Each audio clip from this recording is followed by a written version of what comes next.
Oh, g'day champions, just a little quickie hopefully. Got a tube driver pedal here from BK Butler. This looks like the original. Got a mains input, looks like a aftermarket bias edition, so maybe it was a revision that didn't have that, but I'll look further into that. We're getting no wet signal, so I'm gonna crack it open. It could just be something as simple as a switch, could be something else. This has got a real valve inside it. And it is powered by mains, has an internal transformer, so we'll make sure all the mains wiring is safe while we're in there. So just a quick look at the construction. It's got this nicely formed top shell, which looks to be steel, and it's got a like a speckle powder coat on it with a nice silk screen over it, kind of old school construction. And then that's got its mating piece here, which is just folded steel as well, so pretty chunky. And it looks like the whole thing's held together just by these 4 screws here, so let's take them apart.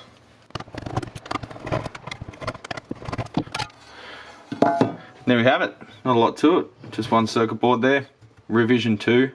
I do have a schematic for this, so that's handy. And a tiny little toroidal transformer down there. Isn't that cute? Isn't that a cute little transformer? So that outputs 12.5 volts at 0.18 amps according to the printout there. And it's universal input, so it can be rewired for 120 or 240, 50 or 60 hertz. So it looks like they're running this valve at low voltage. There is no inverter and there is no high voltage winding on that transformer, so a little bit of a marketing valve. But anyway, we'll see what's going on. So checking out the mains wiring, you've got that green earth pin there coming in, bolted to its own connection on the chassis there. They haven't stripped the paint back though, which isn't great, so I'll do that. But that looks to be a pretty safe connection. They've got Loctite as well as a star washer, so it probably is biting in to some degree, but I'd like to see some powder coat removed in that area. Pretty silly attaching something to a chassis for an electrical connection, expecting to go through powder coat. There's no fuse, but often these transformers have a thermal fuse built into the windings. So once it goes open, the transformers, well, you either need to unwrap it and replace it, or just buy a new transformer. And of course, like all small pedal builders, smallish, it's always got to have a signature inside, doesn't it? And nothing but the highest quality Chung Quang cable. I don't even know where you find this stuff. It seems to be on a few older bits of audio gear, but I've never seen it for sale. It's probably a good thing. And the plug here looks like it's under a fair bit of force to keep it closed, so I'll crack that open and have a quick look before we power it up. Whenever you see a replacement plug like this, it's always a good idea to check it out, because you don't know who's done it. Alright, so not too bad, everything's connected to the correct stuff, but we'll just cinch those screws down, make sure that they're nice and tight, and make sure there's no loose pubes floating around, which there isn't, so I'm satisfied that that's alright. I've got these insulated crimps here, which are connecting the active and the neutral directly to the transformer. When it's plugged in, it's always on. The foot switch doesn't turn the power on and off. So just feeding her a bit of sine wave now, and the drive does appear to be working. It wasn't a second ago, but yeah, I think what we're dealing with is valve pin intermittency, because moving that valve around, she's kicking in and out. So I'll just remove that and have a look. And it appears that, yeah, one of the pins is pretty bent. You can see there. You can see there, pin 2 is pretty bent over. That's the V1A. Well, that's the first triode grid connection, so that would be blocking the signal for shoal. So I'll have a look at the socket, because that was bent, it was probably shoved in there, and so it's probably damaged the socket as well. So we'll just check those contacts have like adequate tension on them. Now you can make out down there pin 2 right there.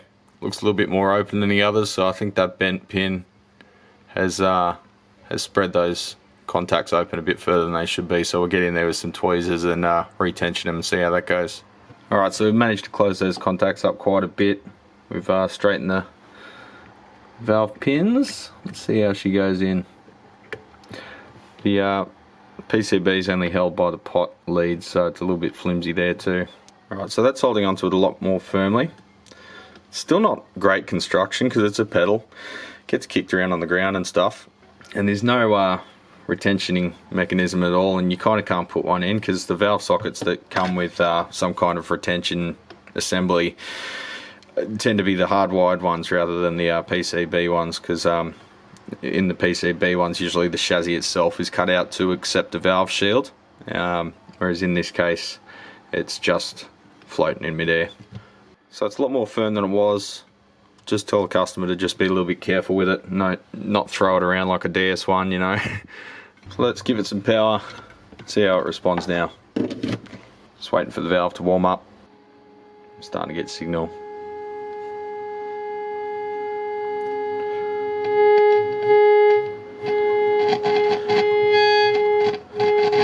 Very scratchy pots, we'll see if they clean up okay.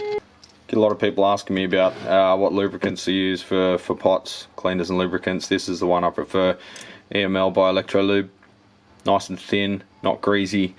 Does leave a residue, friggin' hell, can't speak. Does leave a residue, because it is a lubricant, that's the residue. You don't want just a contact cleaner, because that's basically alcohol, like a solvent, and it will take away any lubricant and it ultimately shorten the life of the pot. It's also about $6 a can, not like $40 a can like the Oxid. So just get into the pot wafer. This is a bias pot on the rear. Just a tiny dribble. Don't go spraying the hell out of it.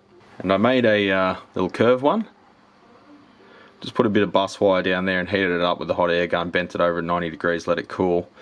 Now that's a perfect little tip for getting in for a little reach around. Who doesn't like a little reach around every now and then? Give them a bit of a cycle. They've actually got detents on the pots, which gives a classy feel, but is also damn near impossible to find a replacement for if you need one.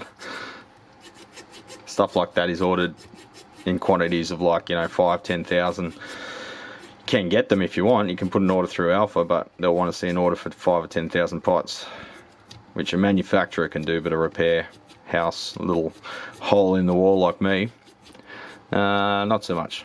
What is it? 1, 2, 3, 4, 5, 6, 7, 8, 9, 10, 11, 12, 13, 14, 15, 16, 17, 18, 19, 20, 21, about 40 detents.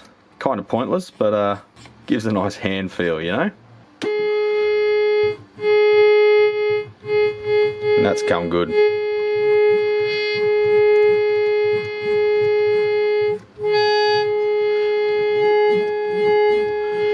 Let's give it a play.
There you have it, legends, just a quickie. That's just going through a little Marshall MG10 benchtop amp. Haven't got time to do much else, but it sounds pretty good. I think the bias control on the back sounds pretty messy if it's turned down. Seems to sound most amp-like when it's all the way up. The tube drive gets a bit messy past about 12 o'clock, but down here it's really nice. Breaks up really well. It doesn't really, it does not chug. But, you know, I don't think that's what it's meant for. So, cool little pedal. Some design shortcomings, but, you know, nothing world-ending. So, I'll catch you on the next one. Legends, take it squeezy. Give me a like, you know you want to.